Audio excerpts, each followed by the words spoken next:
এমনভাবে বিষ প্রয়োগ করছে যে ধান পুড়ে তার খেরটাও বাসায় যাবে না।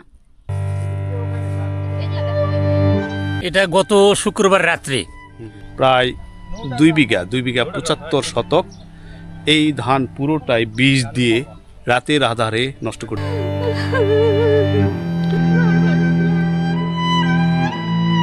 আমি ফসল লাগাই, ওরা মারা দেয়, আমাকে আবাদ করে খাবার দিবে না।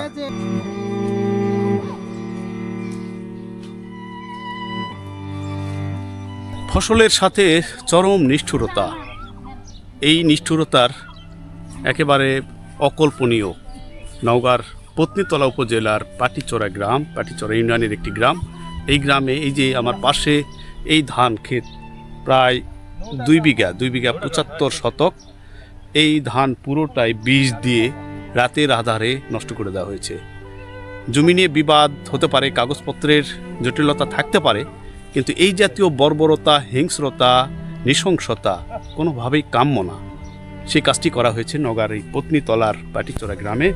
এটা গত শুক্রবার রাত্রে আমি নিজে আমার জমিতে আমি যখন পোকা মারা বিষ প্রয়োগ করি, শনিবারে এদিক দিয়ে আসছে, বুঝতে পারিনি, সকালবেলা বুঝতে পারিনি, একটু রোদ উঠছে, 12টার পর থেকে বোঝা যাচ্ছে ধান মানে মরা মরা ভাব।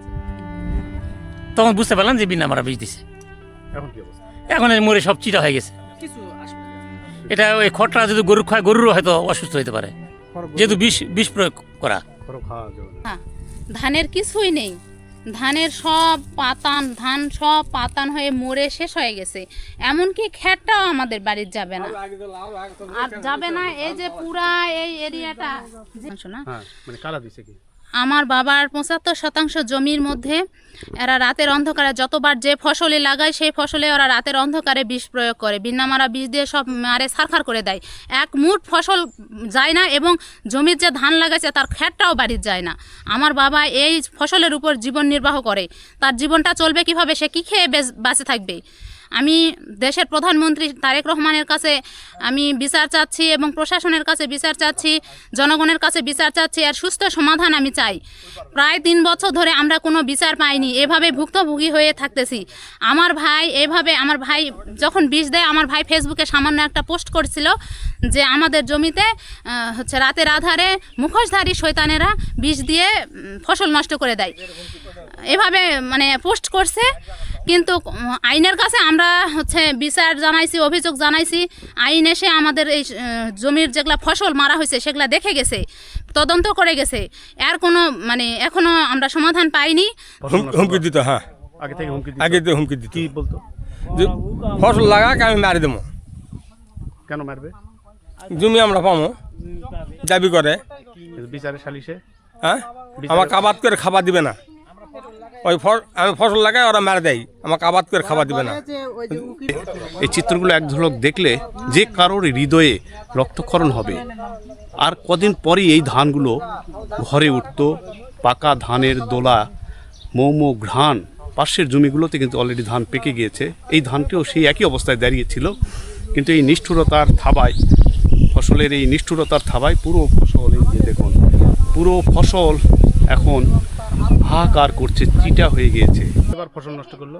এখন থেকে আমার তো দেখছি আমি 3 বার ফসল নষ্ট করছি। এর আগে ধান করেছে, তারপর শসা, তারপরে আবার এইবার ধান নষ্ট করলো। হ্যাঁ, আমরা ভুক্তভোগী, আমাদের ক্ষতি হয়েছে, আমরা এর বিচার পাচ্ছি না, কিন্তু আমরা পোস্ট করছি এর বিচার করার জন্য থানা আমাদেরকে ডাকতেছে। এখন কথা হলো যে আমি প্রশাসনের কাছে এটাই চাচ্ছি যে আমার বাবার বিচারটা, আমার বাবার এই সুস্থ বিচারটা যেন এবার অন্তত সুস্থভাবে আপনারা করেন। কৃষির সাথে, কৃষকের সাথে এই জাতীয় প্রতারণা, এই জাতীয় দুষ্কৃতি, নৃশংসতা কোনোভাবেই আমরা আশা করি না। অবশ্যই এই নিষ্ঠুরতার এবং এই জাতীয় যারা তৎপরতার সাথে জড়িয়ে রয়েছে তাদের দৃষ্টান্তমূলক শাস্তি আইনের আওতায় এনে দেওয়া হোক, এই দাবিতে আজকে মানববন্ধন করছে এখানে। আমি একটু স্ক্রিনে আপনাদের দেখাই। এই যে এই ধানটি মনে হচ্ছে পাকার মতো, কিন্তু পুরোটাই চিটা হয়ে এই ধানগুলো এখন গরুর যে খড়, সেই খড়ও খাওয়ার মতো না, কারণ বিষাক্ত। এই খড়ে স্থানীয়ভাবে বলা হয়ে থাকে বিনা মারা বিষ। এই বিষ দেওয়ার কারণে এই ধানগুলো চিটা হয়ে এইভাবে নষ্ট হয়ে গেছে পুরো মাঠ।